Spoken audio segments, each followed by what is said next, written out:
Welcome to Small Insight, Big Impact, the podcast where we explore ideas, strategies to improve our personal and professional life to make an impact.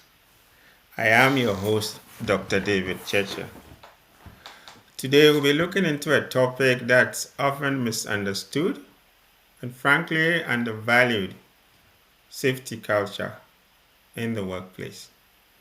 Yes, safety culture in the workplace. When you hear of safety in the workplace, you might be thinking of hard hats or safety signs. Yes, while all those are certainly part of the bigger picture, the concept of a safety culture is much more bigger and more profound. It's about shifting mindset and not just only following rules. It's about building systems where every single person, from the president to the new high, feels a personal sense of ownership over safety or for their own safety. So, why should you care about safety? Because strong safety culture is a business imperative which reduces accidents, lowers cost, boosts morale, and increases productivity or results in most cases. It is known that companies with robust safety culture are more resilient, more respected, and are considered better places to work. So, how do you get there, or how do your organization or company get there?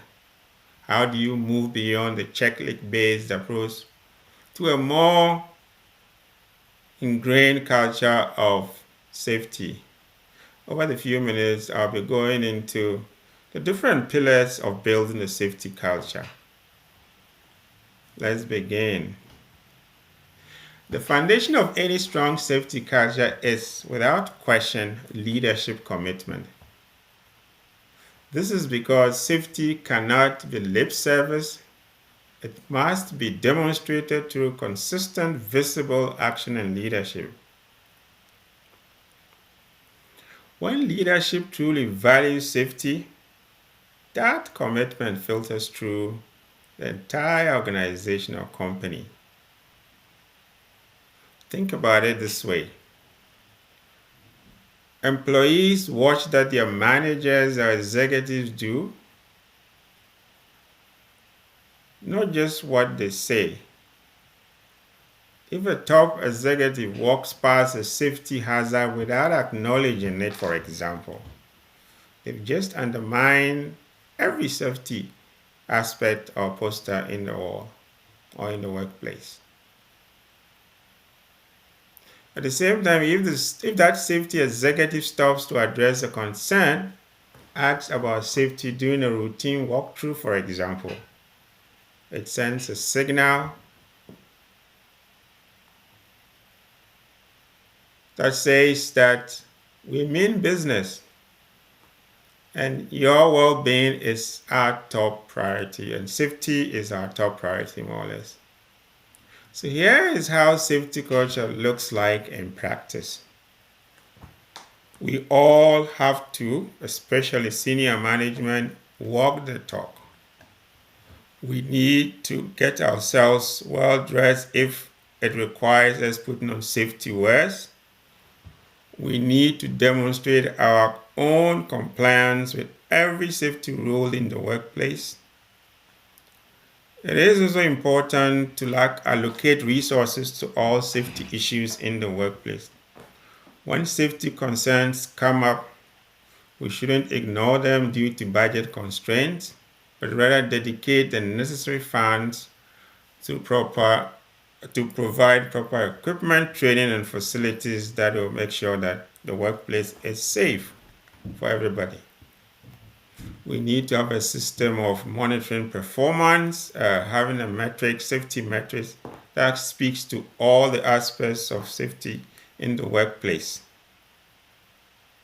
Just as we discuss revenue and growth, we should be discussing safety issues in the workplace and elevate safety concerns to the boardroom, and matter of fact, include it as one of the strategic objectives of the organization or company. Another aspect is to empower all staff and get them to have the necessary authority and power to lead or participate in safety related issues.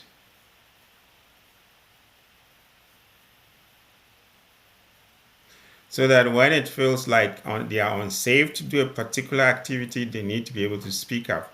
And steps have to be taken to appraise that job to make sure that it is safe for other employees to undertake. The voice of the employee is very important, and their voice should be given the necessary attention, trust, and respect. We need to also talk about effective communication in the workplace. That means we need to make sure that we have two-way communication, and our communications are transparent and open with regards to safety issues in the workplace. In many organizations, this particular aspect of safety culture, it's still work in progress. We shouldn't be reactive to issues, but rather take a proactive approach and make sure that our actions and our communications are consistent and constant. So here is how to build a better safety communication system in the workplace, in your organization. You need to take steps to encourage employees who do well in safety related issues and celebrate them. Make sure they get to see they are recognized for their effort, and instead of brushing them off, use them as invaluable learning opportunities. And make sure you also document all those data for learning purposes, and also to improve processes and systems within the workplace that will make it safe for everybody. Have an open reporting system or channel in the workplace, so that it's easy and accessible for employees to report concerns, whether formally or in an anonymous way. And this will encourage the culture of speak up among the employees. The other aspect is to have regular sessions that will give you the opportunity to talk to safety issues in the workplace. And this has to be formalized and institutionalized, so that you have regular meetings or regular sessions, and where possible, the necessary toolbox that you have that promotes safety are also displayed and demonstrated to staff in case of any issue, so that they are able to use it and they know where it is, it's accessible, and they know how to deal with the contents and everything of that. So it's important to make sure that not only your information is clear and accessible, but all the necessary tools that are required to make the workplace safe are accessible and are also translated or simplified in a way that employees can actually use them for their day-to-day activities. Beyond leadership and communication, we also have to take steps to involve employees in the development of safety culture in the organization, because safety culture, it's everybody's business. It's not only the business of the employee or senior management. Excluding people, especially the employees who are at the forefront of production or program, will mean that you are losing out on very important opportunities that will help you improve your safety culture. You need to instill a sense of ownership in the employees, so that they feel they are in this together and they are part of the whole process. You need to create safety committees and empower them, not just being a rubber stamp committee within the workplace, but they have the powers and then they have the responsibility to do inspections or conduct inspections, do reviews, and where possible also suggest recommendations to improve safety concerns in the workplace. The other aspect that you need to also look at and strengthen to make sure your safety culture is in shape is your job safety analysis. You need to take steps to break down every aspect task of the job and analyze, identify potential hazards at each step of the job. And where you find them, make sure you are able to educate staff or provide the necessary tools that will help the staff member or the employee avoid those hazards. It's important to also have a system of peer-to-peer review where you encourage employees to coach each other or be each other's keeper in the aspects of safety in the workplace, so that they are able to share safety issues, observe safety behaviors. This approach will shift the culture in the workplace from a compliance one to a more mutual care and accountability culture. You need to also develop a system of recognition and a reward for employees. Take steps to demonstrate excellent safety awareness and proactive behavior in the workplace. Celebrate speak up culture and those who report concerns, and consistently go above and beyond to make the workplace a safe place to work. Positive behavior or positive motivation is also very critical in this whole journey. It is important to also have a training or a continuous improvement system in the workplace that will help build skills and address gaps in the way employees address safety issues in the workplace. These trainings can either be, depending upon the situation in your organization, they can either be tailored, interactive, or very focused on particular issues that are of concern to the organization and the safety or the hazards that are being addressed in the work environment. The other thing is also linked to this, you can also do refresher courses, for example, if that is something, if there's an introduction of a new safety protocol, guidelines, to sort of bring the others up to speed with the current developments and current procedures and standards within the sector, and then the organization as a whole.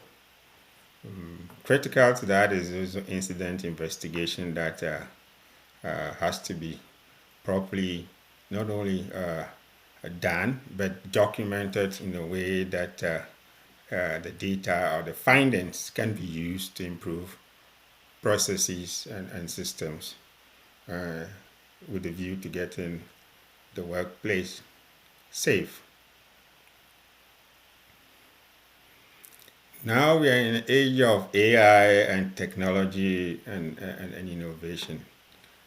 You need to also explore what technologies are available that you can leverage, harness to improve safety in the workplace. There are lots of them in the market space and others. So take advantage of that and make sure you have what fits your need and your organizational culture, and then your budget and your people's interest.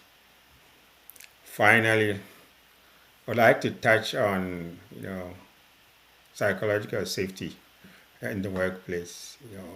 In most cases, employees are afraid to speak up because they don't feel safe.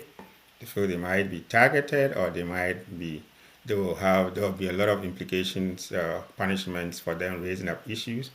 But that should not be the case. You need to create a space where everybody is free to speak up, speak their mind, ask questions, and then if they make mistakes, people are open to admit without fear of punishment. This is very important. And if you do that, it sort of it creates trust among the employees and help you build a trustworthy team who are ready to take on concerns and issues, whether good or bad, in the interest of the other organization and in the interest of everybody, knowing very well that if things don't go well, they will still not be blamed, but it's good for them to speak up and point out issues. You need to also embrace mistakes and learning opportunities within your organization and company. You have to make them know it's okay to fail, it's okay to make mistakes. And with that will be a window of opportunities for innovation that employees will come up with. And don't have a system of finding up a scapegoat in the organization for issues that relates to safety. It's important for you to value all voices. Take steps to understand, listen, analyze, understand what is in this voice that you have to take that relates to safety. It might be a short-term suggestion, it might be a long-term one. Don't overlook it. Building a safety culture, it's a continuous process, I must say. And it involves a lot of patience, persistence, genuine commitment, and to the well-being of everybody in the team and in the workplace. So as you plan to elevate your workplace by introducing a safety culture, beware of the challenges that lie ahead. But it is important, and at the end of the day, it will pay for its results. But you have to make sure that you lead with intention, with the support of everybody, having a speak-up culture, and also open communication among different levels within the organization. And as I said earlier, empower your staff, get them involved, and train them continuously so that they stay up to date with what they have to do and how they have to approach workplace safety. And again, psychological safety, I cannot stress that more. It's very important. The culture of free and safe to speak up without fear, it's very important in driving a safety culture in the workplace. Thank you for being part of Small Insight Big Impact. I am Dr. Cheche. Until next time, stay safe and be proactive.